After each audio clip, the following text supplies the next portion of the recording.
WHO के अनुसार लगभग 20% बच्चे सिजेरियन सेक्शन से पैदा हो रहे हैं और 2030 होते होते ये नंबर 30% तक हो जाएगा। कई बार लोग क्या करते हैं कि सिजेरियन सेक्शन जब होता है उसके बाद महीनों तक नहीं नहाते हैं कि नीचे टाका है। ऐसा नहीं करना है, आपको रोज नहाना है। आज के वीडियो में हम जानने वाले हैं कि कैसे हम सिजेरियन सेक्शन से जो दाग उत्पन्न होता है उसे हम कम कर सके। बड़े ऑपरेशन से बच्चा यानी सिजेरियन सेक्शन से बच्चा होना आज के दिन सबसे ज्यादा किया जाने वाला ऑपरेशन है। जो एक्सपेक्टेड लेवल है यानी 9 से 10% ही बच्चे सिजेरियन सेक्शन से पैदा होने चाहिए, अब ये नंबर बढ़कर 30% हो गया है। ये आंकड़े अलार्मिंग तो है ही, बट ये ऑपरेशंस बहुत सारे कॉम्प्लिकेशन के साथ आते हैं। सिजेरियन सेक्शन के दौरान जो पेट का निचला हिस्सा है वहां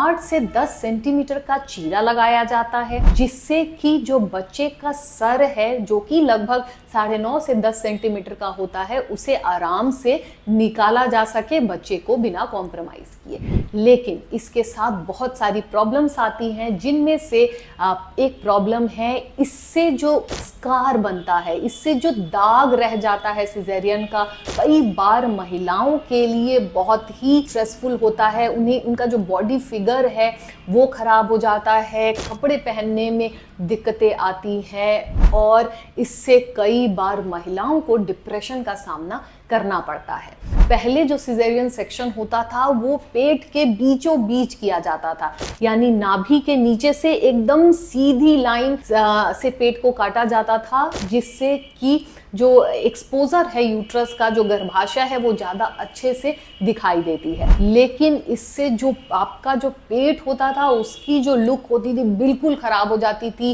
इंडियन तो साड़ी पहनना बहुत ही मुश्किल है, इनफैक्ट वेस्टर्न कपड़े पहनना भी औरतों के लिए बहुत मुश्किल होता था।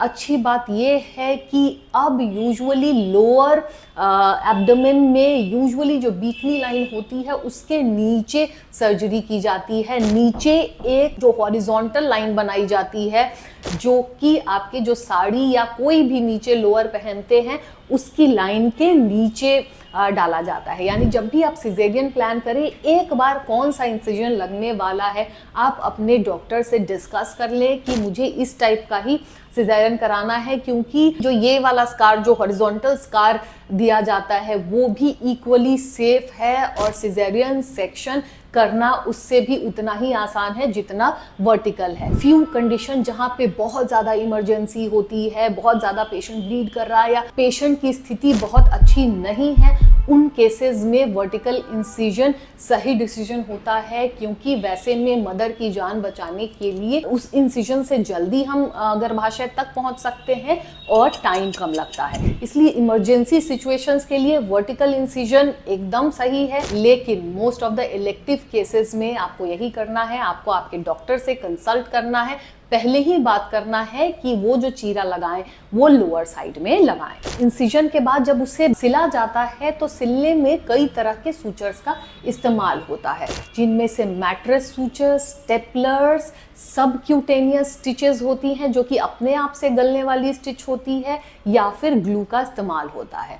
यूजुअली स्टेपलर और मैट्रेस सूचर्स में जो दाग बनते हैं वो ज़्यादा समय तक रहते हैं और उतनी इवन जो दाग होती है वो नहीं होती है, जबकि जो आपका सबक्यूटेनियस जो हम स्टिचेस देते हैं या फिर जो ग्लू का इस्तेमाल किया जाता है उसमें ज़्यादा स्मूथ और इवन स्कार बनता है, जिसके कि रिजल्ट्स अच्छे होते हैं। इसलिए ये भी आप अपने डॉक्टर से पहले ही डिस्कस कर लें और कोशिश करें कि अगर पॉसिबल हो तो गलने वाला टाका लगवाएं। इससे आपकी जो स्कार है वो सुंदर दिखेगी और लंबे समय बाद यूजुअली ख़त्म हो जाती है और आपको पता भी नहीं चलता है कि यहाँ कभी सिजेरियन किया भी गया था। तीसरा जो बहुत इंपॉर्टेंट पॉइंट है कि जब घर जाएं तो इस स्टिच का ध्यान अच्छे से रखना है, यानी इन्फेक्शन से खुद को बचाना है।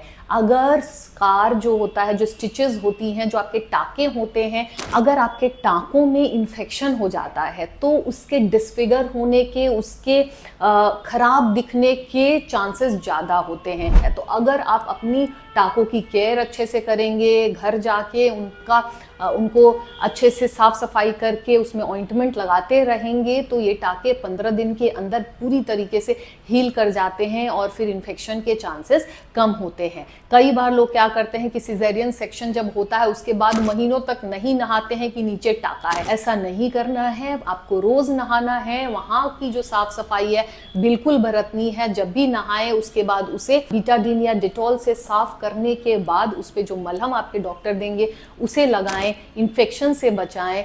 आपको जो स्कार मिलेगा, यूजुअली जो सिजेरियन के स्कार्स है उसकी हीलिंग कैपेसिटी बहुत अच्छी होती है और देखने में भी बहुत सालों बाद आप समझ नहीं पाओगे कि यहाँ कभी कोई स्कार था भी। लेकिन इतने प्रिकॉशंस के बाद भी कई बार जो ये स्कार्स बनते हैं वो आपके बॉडी के रिस्पॉन्स की वजह से बनते हैं। आप चाहें तो उसे चेंज नहीं कर सकते हैं। सेम कट पे किसी को कोई इशू नहीं होता है और किसी को देखेंगे कि बिल्कुल बड़ा सा किलॉइड बन जाता है, स्कार हाइपरट्रोफी हो जाती है। तो ये बॉडी का अपने खुद का रिस्पॉन्स है जिसे कोई बदल नहीं सकता है।